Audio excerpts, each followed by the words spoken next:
خود نہیں کہہ رہا محبوب آپ فرما دو. کیوں کہہ رہا ہے پروردگار؟ اس لیے اللہ تبارک و تعالیٰ تیرے امتیوں کی اوقات نہیں مجھ تک آ جا، تیرے امتیوں کی اوقات نہیں مجھے دیکھ لے، اور میری شان نہیں کہ میں ان کے قریب جا کر احوال ظاہریہ میں ان کے سامنے ہو کر انہیں بیان کروں. تو فرما دے اس لیے کہ میں نے تجھے اپنے اور تیری امت کے لیے میں نے ایک رسی کو تیار کیا، وسیلے کو تلاش کیا، اور وہ اللہ تبارک و تعالیٰ تلاش سے بھی پاک ہے. اللہ تبارک و تعالیٰ نے اپنے محبوب کو پیدا فرما دیا.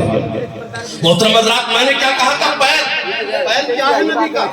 کہتے ہیں لوگوں نبی کا پیر کسی شے پہ لگ جائے تو وہ چیز جنت کی چھت سے اعلیٰ، جنت سے اعلیٰ، زمانے سے اعلیٰ، دنیا سے اعلیٰ، عرش سے اعلیٰ، فرش سے اعلیٰ.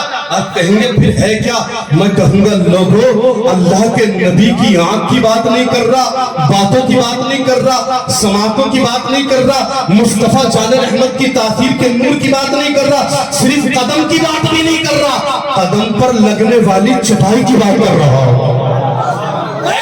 سبحان اللہ، سبحان اللہ. کسی چیز کی بات نہیں، نبی کے قدم کی بات نہیں. اب ذرا غور کیجئے، میرے نبی کونین کے لیے کہا جاتا ہے مصطفیٰ کا قدم روئے زمین پر کسی چیز پر لگ جائے نا تو اللہ کے نبی کونین صلی اللہ علیہ وسلم کے قدموں کی برکت سے اللہ اس کو جنت سے اعلیٰ بنا دے.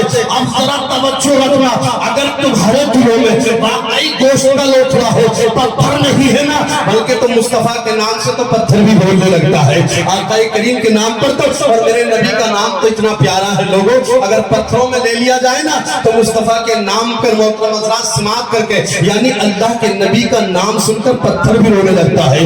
مشکل کے راستے آسان ہو گئے، دشمن یہ دیکھ کر حیران ہو گئے.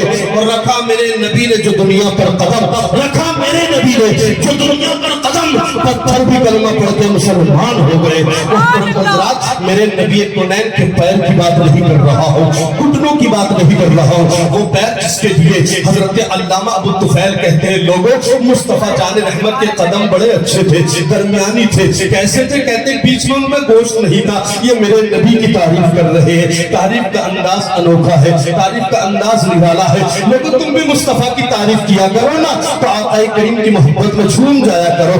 آقا کی تعریف اس انداز میں سنا کرو اور کہا کرو خیال طیبہ مجھے بے قرار کرتا ہے اور نبی کے ذکر کا دل انتظار کرتا ہے.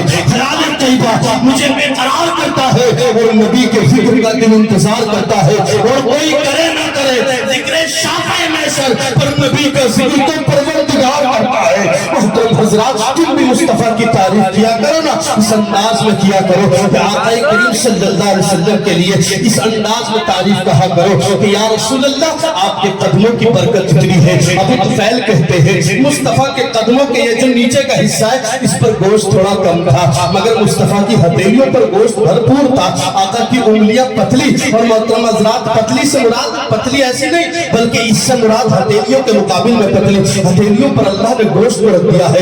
مصطفیٰ جان رحمت کے اس ذکر کو کیا. امام نصفی تو یہاں تک کہتے ہیں لوگوں نبی نے تمہیں ویسے پیدا کیا، ہمیں ویسے پیدا کیا اور مصطفیٰ کو انوکھے انداز میں بنایا ہے. میں نے پوچھ لیا امام نصفی کیا بات کر رہے ہو کہ اللہ کے رسول کو الگ بنایا؟ تو امام نصفی کہتے ہیں ہاں تمہیں بنایا تو اللہ نے اور انداز سے. مصطفیٰ کی باری آئی، اللہ نے جب زلفوں کو بنایا تو اللہ نے جنت کی کستوریوں سے بنایا ہے. محترم حضرات، یہ مصطفیٰ ہے. مصطفیٰ صرف توجہ تو کر لیجیے، امام نصفی کی روایت تک پہنچ گیا ہوں. اگر واقعی دل میں محترم حضرات دل موجود ہے، گوشت کا لوتھڑا ہے تو لہج جائے گے، ایمان میں نکھار آ جائے گا. محترم حضرات علماء کرام کی بھی توجہ چاہوں گا. یہ بہت بڑے محدث گزرے ہیں، امام نصفی ان کا نام ہے. یہ بیان کرتے ہوئے لوگوں ہمیں بھی اللہ نے بنایا، مصطفیٰ کو بھی بنایا ہے، مگر طریقہ الگ ہے، انداز الگ ہے. آج کہہ دیتے ہیں صاحب سرکار کو بھی ایسے بنایا، ہمیں بھی ایسے ہی بنایا. صاحب سرکار کے بھی قدم میں کہتا ہوں لوگوں مصطفیٰ کی شان کو سمجھو. اللہ نے کتنا دیا قرآن پڑھو، اللہ نے کتنا دیا حدیثیں پڑھو. کہتے ہیں مصطفیٰ تو صاحب غریب تھے، میں کہتا ہوں میرا نبی غریب تھا. قسم خدا کہ میرا نبی غریب نہیں تھا. ایمان کو چھیننے کی سازشیں ہو رہی ہے. نبی غریب نہیں تھے، مصطفیٰ مفلس نہیں تھے. بتائیے ہمارا تمہارا نبی غریب تھا. قسم خدا کہ ہم دیں گے تو کیا دیں گے؟ کسی کو پیسہ دیں گے،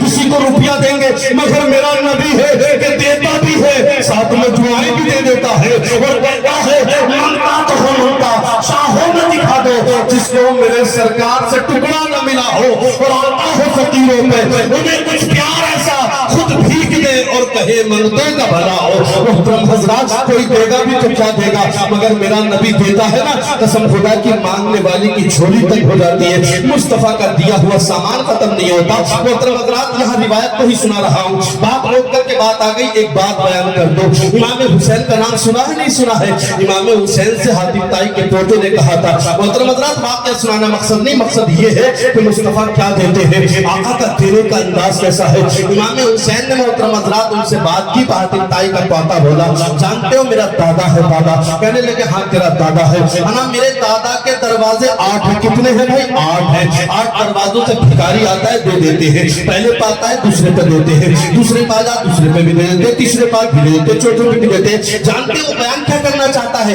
میرا دادا اتنا سخی ہے کہ کوئی مانگنے والا آئے نا، کتنا بھی مانگ کر چلا جائے، دوسرے دروازے سے آتا ہے تو میرا لٹاتا نہیں، میرا دادا دیکھ لیا کرتا ہے۔ کیا سمجھے آپ؟ سمجھ رہے بات؟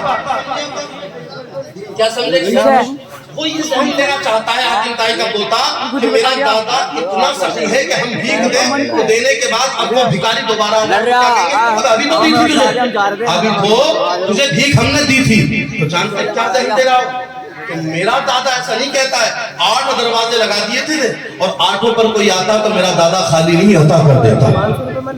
امام حسین رضی اللہ تعالیٰ نے فرمایا کہنا کیا چاہتا ہے؟ کہیں تیرا مقصد اہانت رسول تو نہیں ہے؟